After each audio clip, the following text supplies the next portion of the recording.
स्वागत है आप सभी को हमारे इस YouTube चैनल दीक्षा क्लासेस स्टडी में। तो आज की इस क्लास में हम बात करने वाले हैं chapter number 3 Bihar board Hindi class 12 संपूर्ण क्रांति का संपूर्ण सब्जेक्टिव क्वेश्चन। कहने का मतलब टोटल के टोटल VBI जितने भी सब्जेक्टिव क्वेश्चन है जो आने वाले बोर्ड एग्जाम के लिए काफ़ी महत्वपूर्ण, उन सारे क्वेश्चन पे चर्चा करेंगे। तो आज की क्लास बहुत महत्वपूर्ण होने वाला है। क्लास थोड़ा सा लंबा होगा क्योंकि हम सब्जेक्टिव क्वेश्चन पे चर्चा कर रहे हैं, इसलिए प्लीज़ आप सभी वीडियो को ध्यान से देखेंगे और हमारे चैनल को सब्सक्राइब कर लेंगे, बेल आइकन कॉल पे क्लिक कर लेंगे। इससे पहले अगर इस चैप्टर के 3 क्लास नहीं देखे तो जाकर जरूर उस क्लास को देख लीजिए। तो आइए अब हम क्वेश्चन पे चर्चा करते हैं। देखिए पहला क्वेश्चन हमारे सामने आ गया। पहला क्वेश्चन क्या कह रहा है, पहला क्वेश्चन को समझिएगा। क्वेश्चन कह रहा है आंदोलन के नेतृत्व के संबंध में जयप्रकाश नारायण के क्या विचार थे, आंदोलन का नेतृत्व किस शर्त पर करते हैं। देखिए इस प्रश्न का आंसर समझना होगा।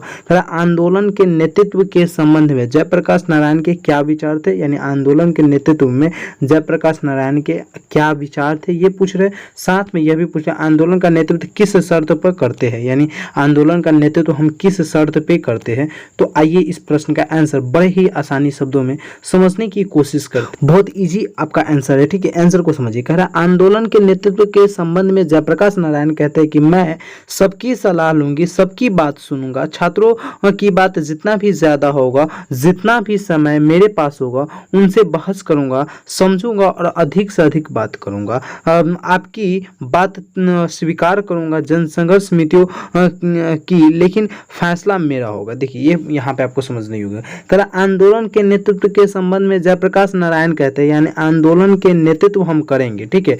तो इसके बारे में जयप्रकाश नारायण क्या कहते हैं कि मैं सबकी सलाह सुनूंगा, सबकी बात सुनूंगा, छात्रों कि जितना भी ज़्यादा होगा उतना ज़्यादा बात उनका सुनूंगा, जितना समय होगा उनका समय दूंगा, उनसे बहस करूंगा, समझूंगा और अधिक से अधिक बातें भी करूंगा छात्र से, आपकी बात स्वीकार भी करूंगा जनसंघर्ष समितियों की, लेकिन फैसला मेरा होगा। कहने का मतलब हम सब कुछ करेंगे, आप सभी के हर एक बातों को मानेंगे, सब कुछ समझेंगे, सब कुछ किया जाएगा, लेकिन फैसला जब हम लेंगे तो यह फैसला कैसा होगा, मेरा फैसला होगा, क्योंकि हम इस आंदोलन का क्या कर रहे हैं, नेतृत्व कर रहे हैं। इस फैसले को सभी को मानना होगा, साथ में हम जो फैसले लेंगे उस फैसले को सभी को मानना होगा। जयप्रकाश आंदोलन का नेतृत्व अपने फैसले पर करते हैं और कहते हैं कि तब तो इस नेतृत्व का कोई मतलब है, तब यह क्रांति सफल हो सकती है, और नहीं तो आपस में बहसों में पता नहीं हम किधर बिखर जाएंगे और नतीजा क्या निकलेगा। यहाँ पे आप समझिए थोड़ा सा। कह रहा जयप्रकाश नारायण आंदोलन का नेतृत्व अपने फैसले पर करते हैं और कहते हैं, यानी जयप्रकाश नारायण अपने फैसले पे क्या करते हैं, आंदोलन का नेतृत्व करते हैं और कहते हैं तब तो नेतृत्व का कोई मतलब होगा जरूर, यानी कोई ना कोई मतलब जरूर निकलेगा, क्रांति हमारा सफल हो सकती है, और नहीं तो आपस में बहसों से पता नहीं किधर बिखर जाएंगे और क्या नतीजा निकलेगा। अगर हम नहीं करेंगे यह चीज को तो पता नहीं यह बहस होते होते यह आंदोलन कहाँ निकल जाएगा, नतीजा क्या निकलेगा यह कोई नहीं जानता। तो ये हो गया आपके पहले क्वेश्चन का आंसर, ठीक है। आइए दूसरे नंबर क्वेश्चन पे चर्चा करते हैं। टोटल का टोटल 11 सब्जेक्टिव क्वेश्चन पे आज की इस क्लास में चर्चा करेंगे। तो क्लास बहुत महत्वपूर्ण क्लास है, प्लीज आप लोग ध्यान से देखिए और अपनी तैयारी को बेहतर कीजिए, ठीक है। दूसरा नंबर क्वेश्चन देखिए क्या कह रहा है। कह रहा है जयप्रकाश नारायण के छात्र जीवन और अमेरिका प्रवास का परिचय दे, इस अवधि में कौन कौन सी बातें आपको प्रभावित करती। कहने का मतलब जयप्रकाश नारायण के छात्र जीवन और अमेरिका प्रवास, जब अमेरिका वो गए थे उसका परिचय दीजिए, और इस अवधि में जयप्रकाश नारायण की कौन कौन सी बात आपको प्रभावित करती है, इसके बारे में पूछ रहा है। तो यह प्रश्न का आंसर आप अपने शब्दों में भी लिख सकते हैं, लेकिन आइए मैं अपने शब्दों में बता रहा हूँ किताबी भाषा का प्रयोग करते हुए। कह रहे जयप्रकाश नारायण का प्रारंभिक शिक्षा घर पर ही हुआ है। 1921 इसमें जनवरी महीने में पटना कॉलेज में वे ISC के छात्र थे। कहने का ISC के मतलब इंटर साइंस के छात्र थे। उसी समय वे गांधी जी के असहयोग आंदोलन के आह्वान पर असहयोग किया, यानी असहयोग आंदोलन का साथ दिया, और असहयोग आंदोलन के करीब 1.5 वर्ष ही मेरा जीवन बीता था कि मैं फूलदेव साहब वर्मा के पास भेजा दिया, यानी मुझे फूलदेव वर्मा साहब के पास भेजा दिया गया। प्रयोगशाला में कुछ करो और सीखो। मैंने मैंने हिंदू विश्वविद्यालय में दाखिला इसलिए नहीं लिया क्योंकि विश्वविद्यालय को सरकारी मदद 19 सब मिलती थी, यानी बहुत कम मिलती थी। विद्यालय बिहार विद्यालय परीक्षा का पास, यानी देखो क्या कह रहा है, बिहार विद्यापीठ से परीक्षा पास की और बचपन में स्वामी सत्यदेव के भाषण से प्रभावित होकर अमेरिका चले गए। ऐसे में कई धनी घर नहीं था, परंतु मैंने सुना था कि कोई भी अमेरिका में मजदूर करके पढ़ सकता है। कहने का मतलब मेरा घर उतना ज़्यादा अमीर वाले घर नहीं था, फिर भी मैंने क्या किया, हमने सुना था कि अमेरिका में कोई भी व्यक्ति मजदूर करके पढ़ सकता है, मजदूरी करके पढ़ सकता है। तो ये जयप्रकाश नारायण भी क्या किए, चले गए मजदूरी करके पढ़ने। मेरी इच्छा थी, देखिए उनकी इच्छा क्या थी, मेरी इच्छा थी आगे पढ़ना है मुझे। अमेरिका के बागानों में मैंने काम किया, अमेरिका के बागानों में जयप्रकाश नारायण जी काम किए, कारखानों में काम किए, लोहे के कारखानों में काम किया, जहां जानवर मारे जाते हैं उन कारखानों में काम किया, यानी जहां जानवर को मारे जाते हैं वहां भी मैं काम किया हूं। जब वे यूनिवर्सिटी में पढ़ते ही तब वे छुट्टियों में काम करना इतना कमा लेते थे कि 2-4 विद्यार्थी सस्ते में खा पी लेते थे, यानी 2-4 विद्यार्थियों सस्ते में खा पी लेते थे और पढ़ भी लेते थे। एक कोठरी में कई आदमी मिलकर रहते थे।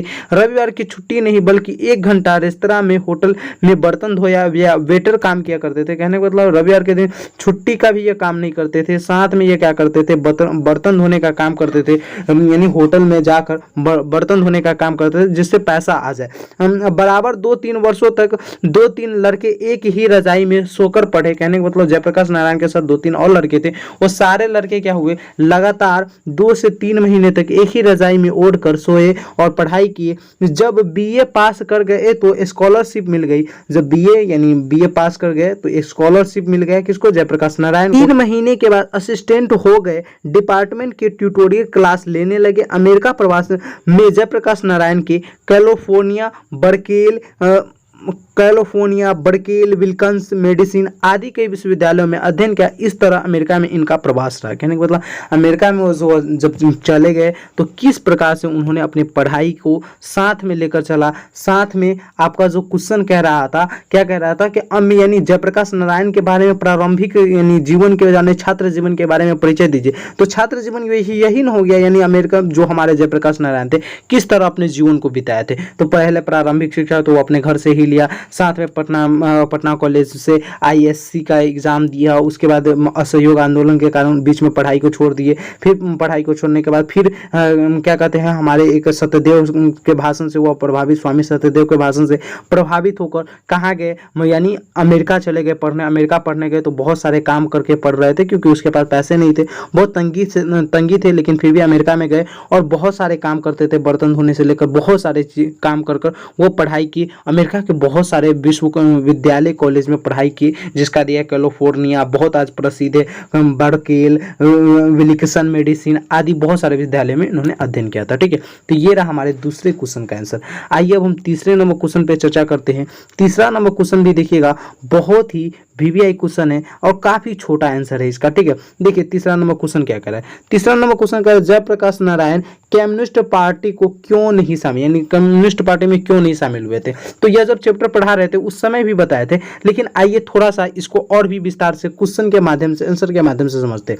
जयप्रकाश ने लेनिन से सीखा था कि जो गुलाम देश है वहां के जो कम्युनिस्ट है उनके हरगिज वहां की आजादी की लड़ाई से अपने को अलग नहीं रखना चाहिए। देखिए इस बात को समझिएगा, क्या कह रहा है कि जयप्रकाश नारायण ने, यानी जयप्रकाश नारायण कहिए, ने लेनिन से सीखा था जो गुलाम देश है, तो हमारा देश क्या था, गुलाम ही था। वहां के जो कम्युनिस्ट है, यानी कम्युनिस्ट जो पार्टी है, उनको हरगिज वहां की आजादी की लड़ाई से अपने को अलग नहीं रखना चाहिए, क्योंकि लड़ाई का नेतृत्व बुर्जुओं वर्ग के हाथ में होता है, पूंजीपतियों के हाथ में। अतः कम्युनिस्टों को अलग नहीं रखना चाहिए, अपने को आइसोलेट नहीं रखना चाहिए। जयप्रकाश देश की आज़ादी की खातिर कांग्रेस में शामिल हुए, क्योंकि कांग्रेस देश का नेतृत्व कर रही थी। ठीक है, कर रही थी, यहाँ पर नहीं होगा, कर रही थी। ठीक है, तो इस प्रकार से आप इसका आंसर लिख सकते हैं। यानी हमारा जो जयप्रकाश नारायण थे कम्युनिस्ट पार्टी में इसलिए नहीं यानी वो शामिल हो रहे थे क्योंकि अगर उसमें शामिल होते हैं तो वह देश को यानी आज़ाद कराने में सहयोग अच्छा से नहीं कर पाते, इसलिए वो है ना यानी कम्युनिस्ट पार्टी में न शामिल होकर किस में शामिल हो गए, कांग्रेस पार्टी में शामिल हो गए, क्योंकि कांग्रेस पार्टी देश का आज़ाद कराने में सहयोग अपना दे रहे थे। देखिए चौथे नंबर क्वेश्चन काफ़ी बड़ा क्वेश्चन है। आइए इस क्वेश्चन का आंसर आपको मैं बताता हूँ। पाठ के आधार पर प्रसंग स्पष्ट करें। कहने का मतलब पाठ के आधार पर आपको इन दो पहला और दूसरा का यानी अर्थ बताना है, सही से आपको समझाना है।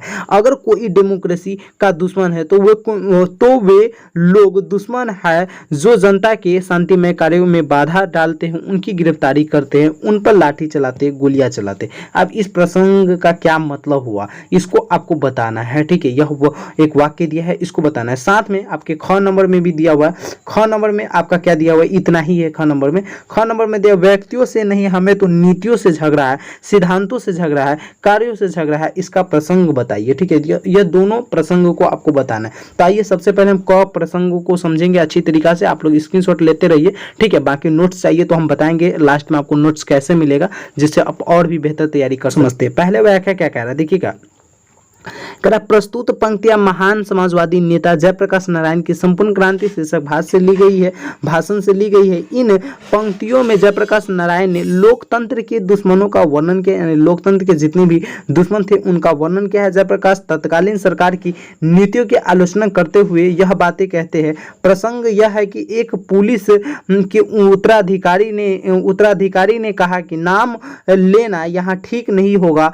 मैंने दीक्षित जी के मुंह से सुना है जयप्रकाश नारायण नहीं होते तो बिहार जल गया होता।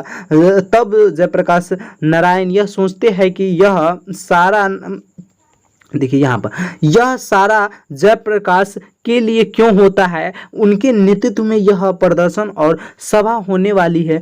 क्यों लोगों को रोकते हैं आप, जनता से घबराते हैं आप, जनता के आप प्रतिनिधि हैं, जिसकी तरफ से शासन करने बैठे हैं आप। आपकी हिम्मत ही पटना लाने से लोगों को रोक ले। आप यहाँ लोकतंत्र है और लोकतंत्र में किसी भी व्यक्ति को शांतिपूर्ण सभा करने का अधिकार है। यदि सरकार, देखिएगा इसको समझना पड़ेगा, अभी तक आपको समझ में नहीं आएगा, यह सब करने से रोकती है तो वह सरकार के निकम्मेपन और नितजा का प्रतीक है। अब इस बात को आपको समझ में नहीं आएगा कि सर जी क्या पढ़े हैं, तो देखिए नहीं समझ में आएगा। आइए थोड़ा सा मैं एक बार और समझाने की कोशिश करता हूँ। देखिए यह जो मेरा प्रसंग था, यानी यह जो बात है, ठीक है, यह बात, इस बात को अगर आप समझ जाएंगे, यानी इसी का अर्थ आपको व्याख्या करना है, थोड़ा सा अच्छा से अपने शब्दों में या किताबी भाषा के शब्दों में बताना है। क्या कह रहा था कि अगर कोई डेमोक्रेसी का दुश्मन यानी लोकतंत्र का दुश्मन है तो वे लोग दुश्मन है जो जनता के शांतिमय कार्य में बाधा डालते हैं। यानी जो हमारे लोकनायक थे, उन्होंने बताया था कि जनता के शांति कार्य में जो बाधा डालते वो डेमोक्रेसी का दुश्मन तो है ही, साथ में वो जनता का भी दुश्मन है, डालते हैं, उनकी गिरफ्तारी करते हैं। यानी उनकी गिरफ्तारी करते कौन, यानी मान लीजिए हम शांतिमय ढंग से कोई कार्यक्रम कर, साथ में हमारे कार्य को आप बधाई न देकर, आप उन कार्य को बढ़ावा न देकर आप क्या कर रहे हैं, हमें ही गिरफ्तार कर रहे हैं, उन पर लाठी चलाते हैं, गोलियां चलाते हैं, तो यह गलत है। ठीक है, इसी बात को आपको है ना थोड़ा सा विस्तार में यहाँ पे लिख दिया गया, बाकी समझ में आ जाएगा। एक से दो बार पढ़िएगा तो जब पीडीएफ दे देंगे तो ठीक है। दूसरा जो वाक्य था उनको समझिएगा। दूसरा वाक्य क्या था, थोड़ा सा एक बार और चर्चा करता हूँ। देखिए दूसरा जो हमारा इस कह रहा था व्याख्या करने के लिए, दूसरा व्याख्या क्या चीज को करना है, कह रहा तो व्यक्ति से नहीं, हमें तो नीतियों से झगड़ा है, सिद्धांतों से झगड़ा है, कार्यों से झगड़ा है। इसका व्याख्या कीजिए। तो आइए इसका व्याख्या करते हैं। व्याख्या करने के लिए बहुत ही आसान शब्दों में इसका हम व्याख्या कर देंगे। ठीक है, करा प्रस्तुत वाक्य जयप्रकाश नारायण के भाषण संपूर्ण क्रांति से लिया गया। आंदोलन के समय जयप्रकाश नारायण कि कुछ में ऐसे मित्र थे जो चाहते थे जेपी और इंदिरा जी मेल मिलाप हो जाए, यानी इंदिरा जी में क्या हो जाए, मेल मिलाप हो जाए। इस प्रसंग में जेपी ने कहा कि उनका किसी व्यक्ति से झगड़ा नहीं है, चाहे वह इंदिरा जी हो या कोई, उन्हें तो नीतियों से झगड़ा है, सिद्धांतों से झगड़ा है, कार्यों से झगड़ा है। जो कार्य गलत होंगे, जो नीति गलत होगी, जो सिद्धांत गलत होंगे, वह कोई भी करे वे विरोध करेंगे। कहने का मतलब जब ये आंदोलन चल रहा था तो लोग कह रहे थे कि ऐसा हो रहा है कि ये जो इंदिरा गांधी और जब जेपी जी मिल जाएंगे तो ये सारा चीज नहीं होगा, मेल मिलाप हो जाएंगे तो कुछ भी नहीं होगा। तो हमारे ये जेपी जी यानी जयप्रकाश नारायण जी बोलते, देखिए किसी व्यक्ति से मुझे झगड़ा नहीं, चाहे वो इंदिरा जी हो या कोई भी व्यक्ति हो, उस व्यक्ति से मुझे झगड़ा नहीं, हमें झगड़ा किससे किससे है? गलत नीतियों से झगड़ा है, सिद्धांतों, गलत सिद्धांतों से झगड़ा है, गलत कार्यों से झगड़ा है, गलत बातों से झगड़ा है, गलत नीतियों से झगड़ा है। वो बता रहे कि हमें किसी व्यक्ति से झगड़ा नहीं है। इस प्रकार से इसकी व्याख्या करेंगे। आइए अब हम 5वें नंबर क्वेश्चन पे चर्चा करते हैं। 5वां नंबर क्वेश्चन काफी महत्वपूर्ण क्वेश्चन है, इस क्वेश्चन को भी ध्यान से समझिएगा। क्वेश्चन क्या कह रहा है? बापू और नेहरू की किस विशेषता का उल्लेख जेपी ने अपने भाषण में किया था? तो यह प्रश्न का आंसर तो मैं आपको जब पढ़ा रहा था उसी समय बता दिया था, लेकिन आइए अब हम क्वेश्चन है तो क्वेश्चन का तो सॉल्यूशन करना ही पड़ेगा। तो आइए, किस बापू और नेहरू की किस विशेषता का जेपी ने अपने भाषण में उल्लेख किया था जब भाषण वो दे रहे थे? देखिए, इस बात को आपको समझना पड़ेगा, थोड़ा सा ध्यान से समझिएगा। कह रहा जेपी ने अपने भाषण में बापू एवं नेहरू जी की विशेषताओं का उल्लेख किया, अपने विशेषताओं का तो उल्लेख किया, साथ में कह रहा है जयप्रकाश कहते हैं कि जब हम नौजवान थे तब उस जमाने में यह जरूरत होती थी हम लोगों की बापू के सामने हम कहते थे हम नहीं मानते हैं बापू यह बात। यानी मान लीजिए ये जो कहते थे जयप्रकाश नारायण कि जब हम नौजवान थे ना तो बापू कोई भी फैसला लेते थे तो हम लोग सीधे कह देते थे कि हम इस बात को नहीं मानते, और बापू में इतनी महानता थी कि वे बुरा नहीं मानते थे। मान लीजिए अगर हम आपको कह देंगे कि वे पढ़ने उन्हें नहीं आना तो आप क्या मान लीजिएगा? बुरा मान लीजिएगा। आपको कहेंगे रे ऐसा कार्य नहीं करो तो आप बुरा मान लीजिए। लेकिन बापू में इतनी महानता थी कि उसको कोई कुछ कह भी देता था तो वह बुरा नहीं मानते। जयप्रकाश नारायण अपने भाषण में यह चीज बताते, फिर भी बुलाकर हमें प्रेम से समझाते थे और समझते थे। कहने का मतलब फिर भी वो बुरा नहीं मानते थे और हमें बुलाकर प्यार से समझाते थे और हम लोग समझते भी थे। जेपी कहते जवाहर मुझे मानते बहुत थे, यानी जवाहरलाल नेहरू मुझे बहुत मानते थे। कोई व्यक्ति होता है ना जो, जैसे मान लीजिए इसी में बहुत सारे बच्चे हमारे साथ ऑनलाइन क्लास कर रहे हैं और ऑनलाइन क्लास में बहुत सारे बच्चे व्हाट्सएप के माध्यम से, टेलीग्राम के माध्यम से जुड़े हुए, तो कोई बच्चे क्या है बहुत अच्छे बिहेव से हमसे बात करते, तो हम क्या करते, उसे बहुत प्यार करते, उसे बहुत यानी इतना दोस्त मान लेते। ऐसे ऐसे बच्चे के साथ मैं अभी बात करता हूँ, रहता हूँ, तो कोई दिक्कत नहीं है, ठीक है। लेकिन हाँ, उतना ज्यादा आप दोस्त भी मान लीजिए बन जाते बहुत सारे बच्चे और फालतू फालतू बातें, तो ये अच्छा नहीं लगता। और उनका बड़ा आदर और प्रेम करता था परंतु उनकी कटु आलोचना भी करता था। कहने का मतलब जयप्रकाश नारायण, मैं उनका बड़ा आदर करता था, प्रेम करता था, परंतु उनकी कटु आलोचना भी करते थे, यानी वो कोई बात बोल दे तो उसकी आलोचना भी करते था। लेकिन बड़प्पन था कि वो बुरा नहीं मानते थे, यानी मान लीजिए हम उनकी बातों को कभी कभी आलोचना करते थे तो वह उनका बड़प्पन था कि वह भी बुरा नहीं मानते थे। अक्सर वे हमारी आलोचना का बुरा नहीं मानना, उसके साथ जो मतभेद था वह परराष्ट्र की नीतियों को लेकर था, ठीक है। परराष्ट्र की नीतियों को लेकर थोड़ा बहुत मतभेद था और कुछ भी नहीं था जयप्रकाश नारायण के, इसलिए वो अपने भाषण में बापू और यानी जवाहरलाल नेहरू के बारे में चर्चा किया था। तो यह क्वेश्चन काफी महत्वपूर्ण क्वेश्चन था। आइए अब हम अगले क्वेश्चन, छठे नंबर क्वेश्चन पर चर्चा करते हैं। छठा नंबर क्वेश्चन भी काफी इजी क्वेश्चन है। देखिए क्या कह रहा है, कह रहा है भ्रष्टाचार की जड़ क्या है, क्या आप जेपी से सहमत है, इसे दूर करने के लिए क्या सुझाव देंगे। कहने के मतलब भ्रष्टाचार की जड़ क्या है, कहां से भ्रष्टाचार पैदा होता है, और क्या आप जेपी से सहमत है, यानी जेपी ने जो अपने भाषण में बात किया था, कहा था या किया था, तो क्या उस बात से आप यानी एकदम से सहमत है, या क्या आप उस बात को एकदम मानते हैं कि हाँ यह बात सही है। इसे दूर करने के लिए क्या सुझाव देंगे, इसे दूर करने के लिए आप क्या सुझाव देंगे। आइए आंसर में बताता हूं क्या लिखना है। लिखेंगे हमारी नजरों में भ्रष्टाचार की जड़ सरकार की गलत नीतियां, यानी हमारी नजर में भ्रष्टाचार की जड़ क्या है, तो सरकार की गलत नीतियां, यानी मान लीजिए सरकार ने कुछ गलत नीतियां अपना लिया तो वह क्या है, भ्रष्टाचार है। इन गलत नीतियों के कारण भूख है, महंगाई है, भ्रष्टाचार है, कोई काम जनता का नहीं निकलता है बगैर रिश्वत दिए। कहने का मतलब भ्रष्टाचार क्या हुआ, सरकार ने कुछ गलत नीतियां बना दी और गलत नीतियां बनाने से कारण क्या होता है, बहुत सारे जनते भूख से मरते हैं, महंगाई से मरते, भ्रष्टाचार से मरते, जनता का काम नहीं निकलता बगैर रिश्वत लिए। आज देख लीजिए ना, रिश्वत मतलब घूस कहिए ना, घूस लेना। जैसे मान लीजिए आपको जाना है, कहना कि सर जी मुझे ये काम को कर दीजिए, तो आपको कहेगा खिलाइए ना 300 रुपया, वो जल्दी हो जाएगा ना, तो 15 दिन के बाद आइएगा फ्री में हो जाएगा। तो ये होता है रिश्वत लेना, ठीक है। और यह तो हमारे बिहार में बहुत ज्यादा चलता है। सरकारी दफ्तरों में, बैंकों में, हर जगह टिकट लेना, उसमें जहां भी हो रिश्वत के बगैर काम नहीं होता। कहने को तो देखिए हर जगह क्या है, टिकट की तरह पैसा लेना, इस प्रकार से लेता है। और हर एक दफ्तर में जब तक पैसा नहीं लेते तब तक काम नहीं होता है। तो काम नहीं हुआ, इसका मतलब वहां पर क्या हुआ, भ्रष्टाचार हुआ। हर प्रकार के अन्याय के नीचे जनता दब रही है, यानी हर प्रकार के अन्याय के नीचे क्या है, जनता दब रही है। शिक्षण संस्थाएं संस्थाएं भ्रष्ट हो रही है, शिक्षण संस्थाएं कहने को तो जो पढ़ाने वाला जो हमारा यानी विषय वस्तु है, कोचिंग संस्थाएं वह भी भ्रष्ट हो रहे हैं। वह भी अब स्टूडेंट को देखिए ना रे, ऑनलाइन आने से ना गरीब के गरीब बच्चा भी अब पढ़ पा रहे हैं, नहीं तो ऑफलाइन में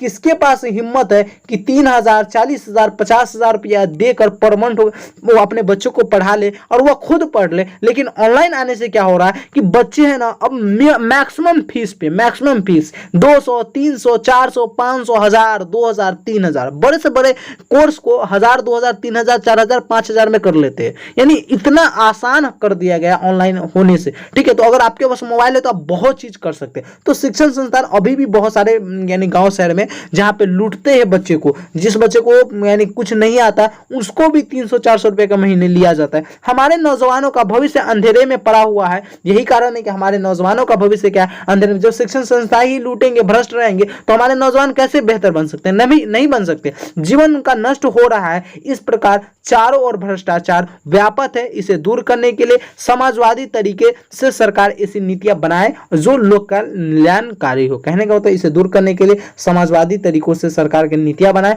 जिससे लोक कल्याणकारी हो सके। तो आइए अब हम 7वें नंबर क्वेश्चन पे चर्चा करते हैं। काफी महत्वपूर्ण क्वेश्चन यह भी क्वेश्चन है, 7वें नंबर क्वेश्चन। ठीक है, 7वें नंबर क्वेश्चन देखिएगा क्या कह रहा है। क्वेश्चन कह रहा है दल विहीन लोकतंत्र और साम्यवाद में कैसा संबंध है। दल विहीन मतलब समझते हैं ना कि जिसका कोई दल ना हो। ठीक है, दल विहीन लोकतंत्र और साम्यवाद में कैसा संबंध है, आइए इसको समझते हैं। कह रहा है दल विहीन लोकतंत्र सर्वोदय विचार का मुख्य राजनीतिक सिद्धांत है और ग्राम सभाओं के आधार पर दल विहीन प्रतिनिधि स्थापित होती है।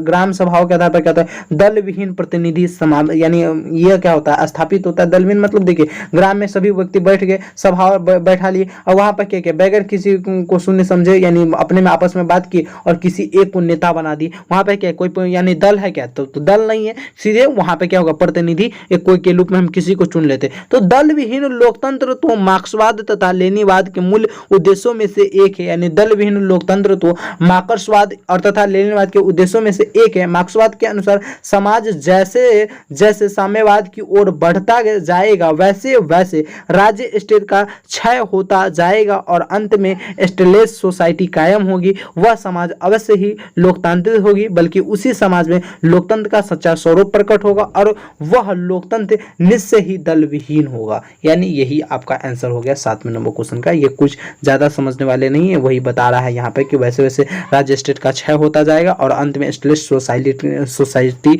का कायम होगा। वह समाज में अवश्य लोकतांत्रिक होगी और उसी प्रकार से क्या होगा, एक सच्चा दल विहीन का भी जन्म हो जाएगा। आइए अब अगले क्वेश्चन पे चर्चा करते हैं।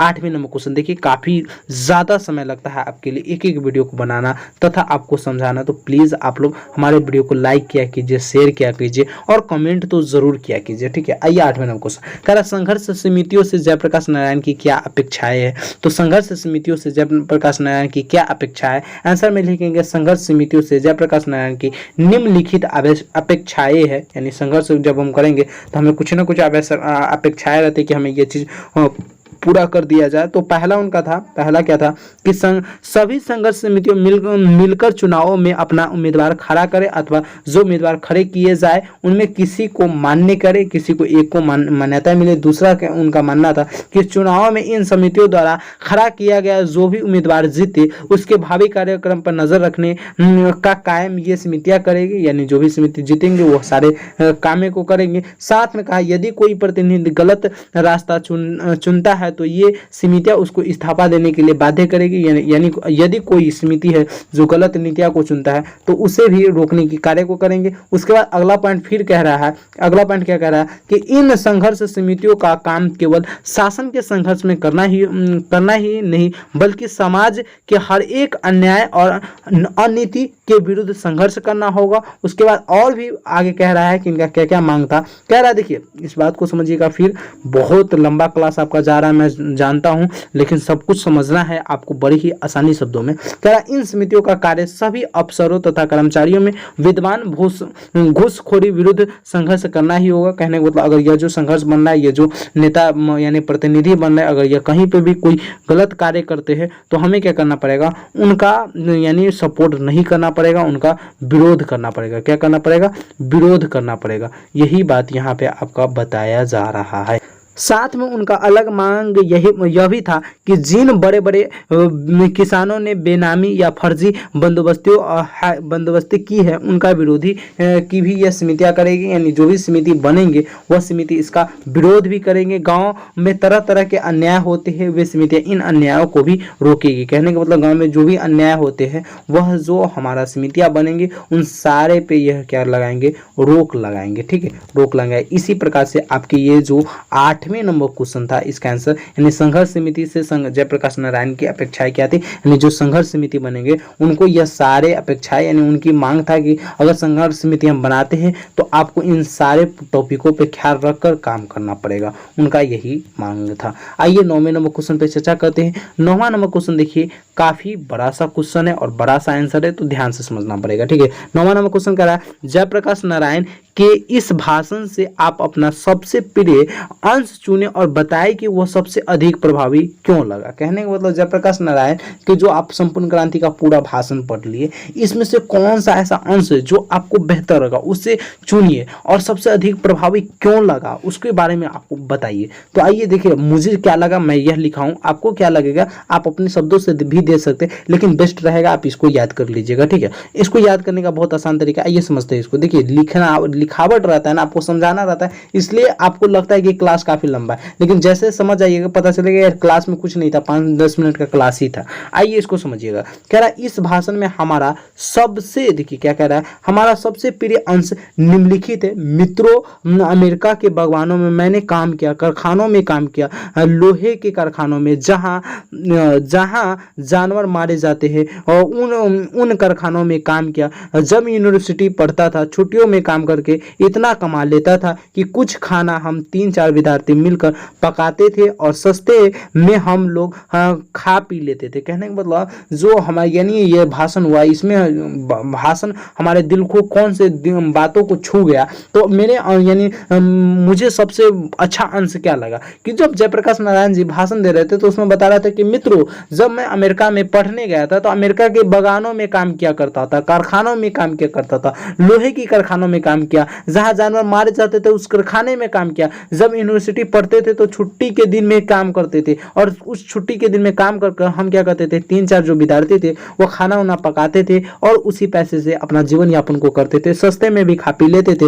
एक कोठरी में कई आदमी मिलकर रहते थे, 1 रुपया बचा लेते थे। यानी वो अपने पूरा स्थिति को बता रहा है कि देखो पढ़ाई करने वाला व्यक्ति कहीं पर भी पढ़ाई करता है, बताइए दूसरा देश में अमेरिका में जाकर वो पढ़ रहे, इतना दूसरे के कारखाना में काम करना, साथ में 2-3 विद्यार्थी रहना और एक ही कमरे में रहना, एक ही कंबल में रहना, ये सारे अपने वो दुखदाई को बता रहे जिससे छात्र के अंदर एक आंदोलन भरी उत्साह जगे जिससे छात्र आंदोलन कर सके, इसीलिए वो भाषण दे रहे थे। ठीक है, मैं बताया था कि जो भाषण दिए होते अब तक वैसा भाषण बिहार से लेकर हमारे देश के किसी भी कोने में अब तक वैसा भाषण नहीं हुआ। और बाकी हर दिन रविवार को छुट्टी नहीं, 1 घंटा रेस्तरां में होटल में या तो बर्तन धोया करता या वेटर का काम किया करता, शाम को रात का खाना मिल गया, दिन का खाना मिल गया, किराया कहाँ, देखो यहाँ पे लिखा हुआ है किराया कहाँ से मकान को हमको आया। कहने का मतलब किराया कहाँ से मकान को हमको आएगा,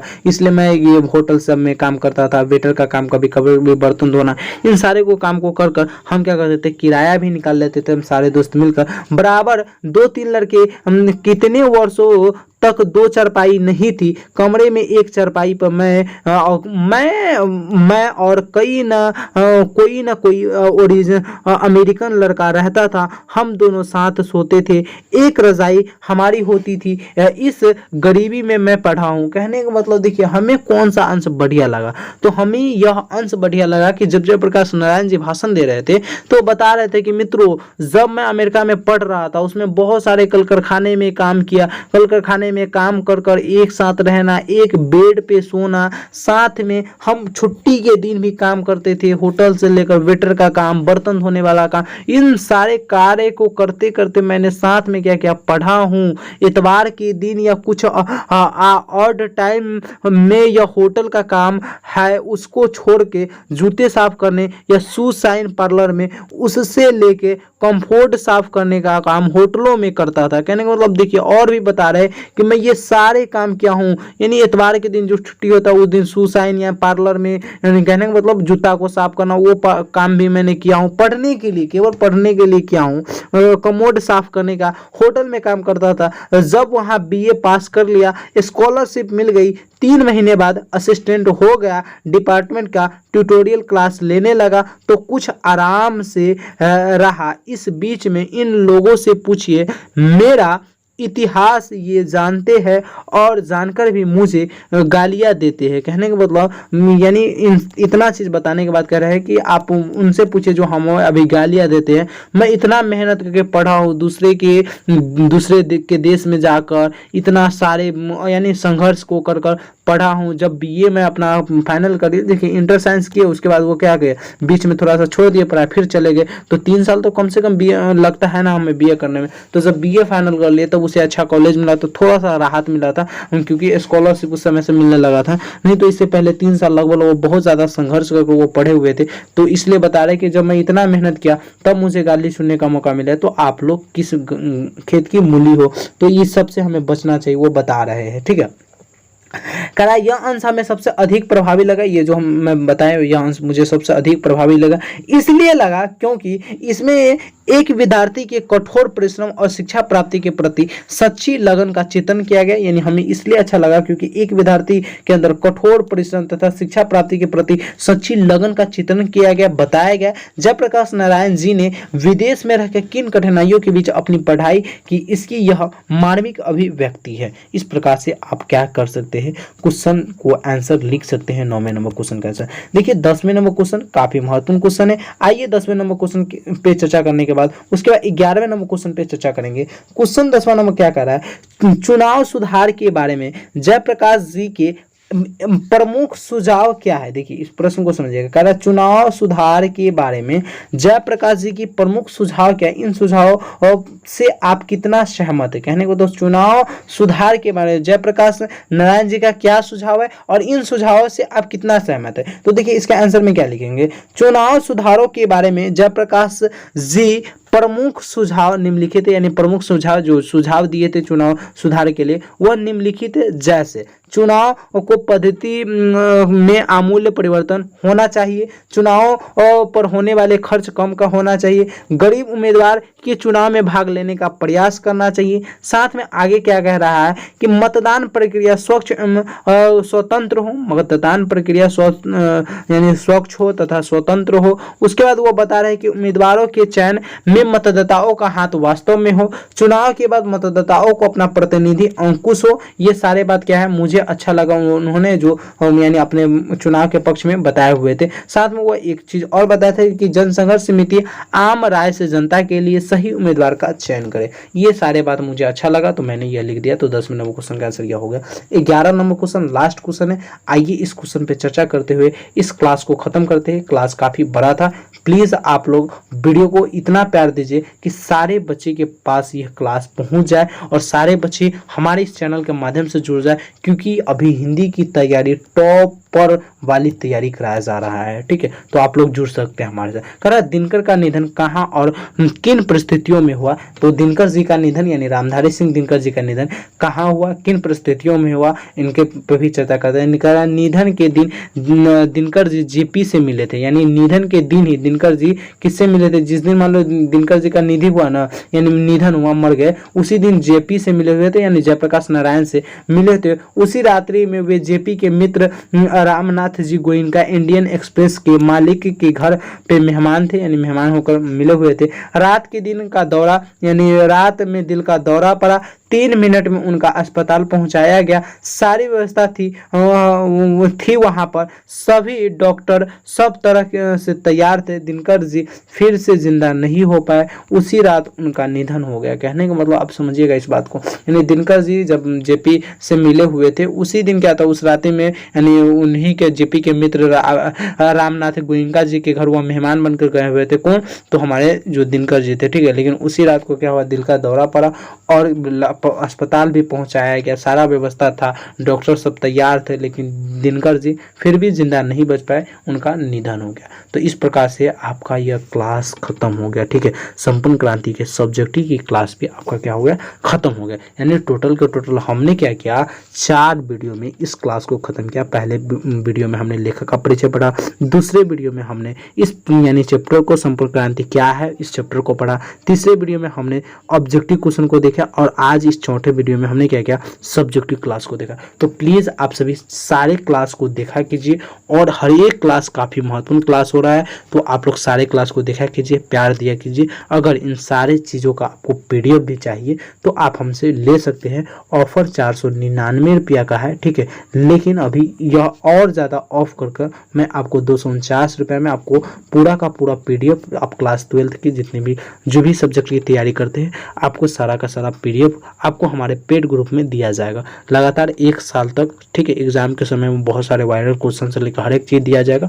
तो बहुत कम फी है, या फिर केवल यह जो बच्चे हैं यानी जो टाइप करते हैं उनके लिए लिया जाता है। दीक्षा क्लासेस स्टडी आपसे कभी भी पैसा नहीं लेता है। ठीक है, बाकी जो बच्चे को मेहनत लगता है तो उनके लिए लिया जाता है, ताकि मैं उनको दे सकूं, क्योंकि यूट्यूब से मुझे कभी भी पैसा अभी नहीं आ रहा है, तो अभी नहीं आ रहा है, तो इसलिए मुझे तो आवश्यकता है पैसा की। ठीक है, ताकि मैं दूसरे को जो रखा हूँ उसको मैं पैसा दे सकूँ। तो आप लोग हेल्प कर सकते हैं, बहुत कम पैसा है। बाकी अगर आप लोगों को ज़्यादा हो तो ज़्यादा भी हेल्प कर सकते हैं, लेकिन ठीक है 249 रुपये आप कर हमारे पेड ग्रुप के साथ ज्वाइन हो जाइए, क्योंकि पेड ग्रुप में आपको बहुत सारे चीज़ ऐसे ही फ्री में दे दिया जाता है। ठीक है, तो आप लोग जरूर ज्वाइन हो जाइए हमारे पेड ग्रुप। फिर मिलते हैं अगले क्लास में, जब तक के लिए जय हिंद जय Bharat. Thank you so much.